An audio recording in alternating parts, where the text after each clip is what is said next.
নারীচার ক্ষুদিরাম স্মৃতিসঙ্গে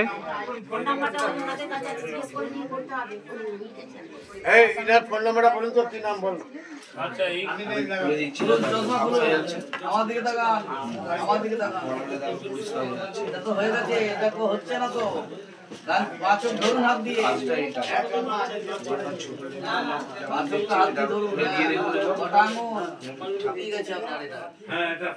দেখতে পাচ্ছেন নাম বলুন তরুণী কি মডেল তোমাদের কাগজ দেবে ওষুধ দেবে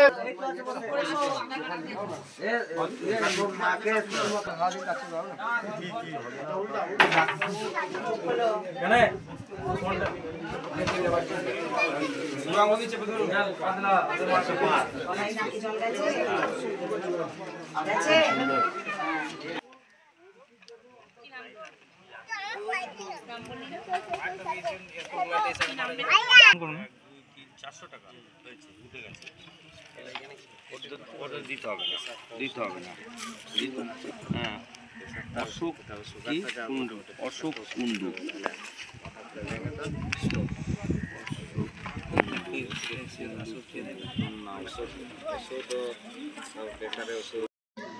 আপনাদের আজকে বর্ধমান বন্ধন সোশ্যাল অ্যাফেয়ার্স সোসাইটি থেকে যে আজকে যে প্রোগ্রামটা ক্লাবের যে ক্ষুদিরাম স্মৃতিসংঘ থেকে যে করছেন চক্রবর্তী পাড়ায়, এটা কি উপলক্ষে আপনাদের আজকে হচ্ছে? আমাদের বন্ধন সোশ্যাল ওয়েলফেয়ার সোসাইটি বর্ধমানে বিভিন্ন সমাজসেবামূলক কাজ করে থাকে, তার মধ্যে চক্ষু পরীক্ষা এটা একটা উল্লেখযোগ্য দিক। এটা আমরা প্রত্যেক বছরে প্রায় অনেকবার 5-7 বার করে আমরা এগুলো করে থাকি। তা আমাদের সহযোগিতায় লায়ন্স ক্লাবের উদ্যোগে, বর্ধমান লায়ন্স ক্লাবের উদ্যোগে এটা হচ্ছে। গ্রামের মানুষ যেখানে প্রায় চিকিৎসার সুযোগ পায় না এবং তারা চোখের এই যদি ক্যাম্প না হতো তারা হয়তো ছাড়ি নিয়েই থেকে যেত, অনেকের চোখ নষ্ট হয়ে যায় এবং নানা রকম চোখের সমস্যা থাকে, তারা কিন্তু সেগুলো সুযোগ পায় না। তাই এইভাবে আমাদের বন্ধন ওয়েলফেয়ার সোসাইটি আমরা এই উদ্যোগগুলো নিয়ে থাকি যাতে গ্রামের মানুষগুলো অন্তত চোখের দৃষ্টি ফিরে পায়, ছানি অপারেশন হয় এবং চোখের অন্যান্য যেসব সমস্যা আছে সেগুলো যাতে দূর হয়ে যায় সেই চেষ্টাগুলো করা হয়। এছাড়া আরও নানা রকম আমরা চিকিৎসা দিই, শুধুমাত্র এই চক্ষু শিবিরই দিই না। তাই এখানে মেনলি আমরা চক্ষু পরীক্ষা শিবির করা হয়েছে লায়ন্স ক্লাবের উদ্যোগে এবং আমাদের বন্ধন সোশ্যাল ওয়েলফেয়ার সোসাইটি সহযোগিতায়। আর ক্ষুদিরাম স্মৃতিসংঘ যেটা ক্ষুদিরাম যে ক্লাব, এদের আমন্ত্রণবর্তী এলাকায় ক্ষুদিরাম স্মৃতিসংঘের নারীচা যে ক্ষুদিরাম স্মৃতিসংঘ আছে, এখানে আমরা আগেও এসেছি, ক্যাম্প করেছি, এরকম চক্ষু শিবির করা হয়েছে এবং ব্লাড ডোনেশন ক্যাম্প করা হয়েছে। তাতে এলাকার মানুষ অনেকে উপকৃত এবং উল্লেখযোগ্য সাড়া পাওয়া গেছে এবং এনারা বারবার বলেছেন বলেই আমরা সেই অনুরোধ রক্ষা করতে এখানে কিন্তু এসেছি এবং এই কাজগুলো করছি। আপনাদের এখানে মানে কিছু চশমা টশমা এসব দেওয়া হচ্ছে নাকি? হ্যাঁ, চশমা কম পয়সা দেওয়া হয় এবং চোখ দেখিয়ে ওখানেই চশমার ব্যবস্থা করে দেয়, একদম ফ্রি অফ কস্ট, কোনো পয়সাই লাগে না। গ্রামের মানুষ একটা নির্দিষ্ট দেড় ডাক্তাররা এখানে চক্ষু পরীক্ষা করে যারা যারা ছানি অপারেশন দরকার তাদেরকে এখানেই বলে দেওয়া হয় এবং তারা ওখানে গিয়ে ছানি অপারেশন করে চোখে চশমা দিয়ে দেওয়া হয়। ঠিক আছে। আচ্ছা, সেক্রেটারি যে আছেন উনি আছেন? আমরা নারীচা ক্ষুদিরাম স্মৃতিসংঘের এই ধরনের উন্নয়নমূলক কাজ মানুষের যাতে সুবিধা হয় সেসব কাজ করার আমরা চেষ্টা করছি। যেমন আগে করেছিলাম একটা রক্তদান শিবির বা চক্ষুদান শিবির, যেভাবে করছি আমাদের সহায়তা করছেন এই বর্ধমান সোশ্যাল সোসাইটি ক্লাব। তা যদি ওনারা আমাদের সাথে থাকেন আমরা এই ধরনের কাজ করতে খুবই সাহায্য পাবো বা করতে চেষ্টা করি। কত বছর হচ্ছে এটা মোটামুটি 2 বছর হচ্ছে।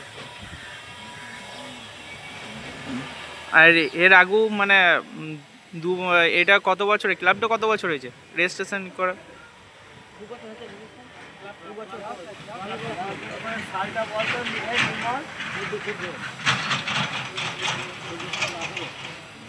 হ্যাঁ 1418 সাল থেকে রেজিস্ট্রেশন।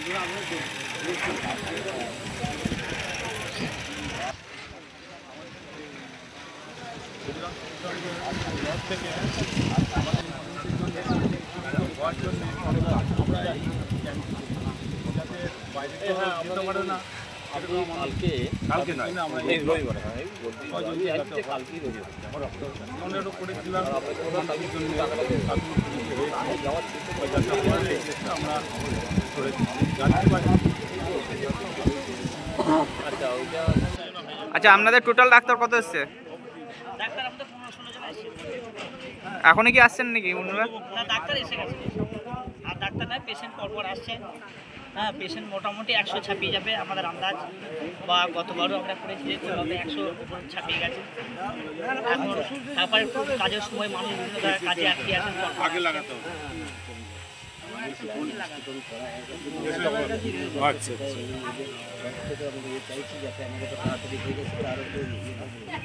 যেমন আমাদের ক্লাব রেজিস্ট্রেশন হয়ে গেছে, কিন্তু ভেন্যুর জন্য আমরা আটকে আছি এবং সরকারের এখনও পর্যন্ত সুযোগ সুবিধা আমরা পাচ্ছি না, যাতে আমরা সুযোগ সুবিধায় ক্লাব আমরা পাই।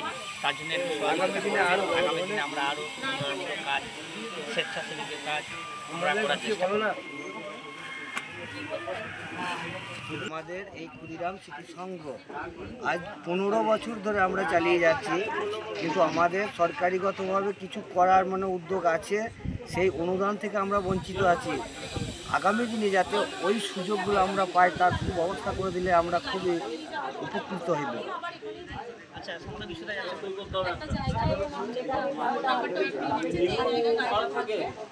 আজকে এই ক্ষুদিরাম স্মৃতি সংঘের উদ্যোগে আজকে যে চক্ষু পরীক্ষা, সবাই আমাদের ক্লাবের যে সমস্ত সদস্যরা আছে প্রত্যেককে অক্লান্ত পরিশ্রম করে এই প্রোগ্রাম করছে। শুধু এই প্রোগ্রাম নয়, ব্লাড ডোনেশন ক্যাম্প বছরে একবার করে এরা, বা খেলাধুলার সঙ্গে যুক্ত।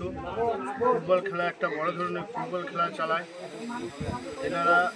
এই ক্লাবের ছেলেরা আমরা দেখেছি প্রত্যেকটা আপদ বিপদে মানুষের পাশে যে ঝাঁপায়, এবং কিছু গরিব মানুষের যদি কোনো সমস্যা হয় সেই জায়গায় যে সমস্যার সমাধান করার চেষ্টা করে। এবং বলতে পারেন যে সমস্ত বস্ত্র বিতরণ থেকে শুরু করে আজকেও লাস্টে ক্লাবের পক্ষ থেকে কিছু বস্ত্র বিতরণ হবে। আমাদের কালীপুজোর সময় কিছু বস্ত্র বিতরণ করেছেন। আমি বলবো যে মোটামুটি এই ক্লাবে যে সমস্ত সোশ্যাল ওয়ার্কের যে সমস্ত কাজ, উন্নয়নমূলক কাজের সঙ্গে যুক্ত, এরা যাতে সরকারি কিছু অনুদান পায়, কারণ ক্লাবটাও এরা রেজিস্টার করেছে। যেভাবে হোক যদি কিছু সরকারি অনুদান পায়, আমরা মনে করি যে এই ক্লাবের প্রত্যেকটা সদস্য একটু উপকৃত, আরও গরিব মানুষের পাশে কিছু দাঁড়ানো যাবে, কিছু সহযোগিতায় হেল্প করা যাবে। আচ্ছা, আপনার নাম কি? আমার নাম বিশ্বজিৎ ঘোষ। আপনি এখানকার সদস্যের মতো আর কেউ কিছু বলবেন? কিছু বলার আছে?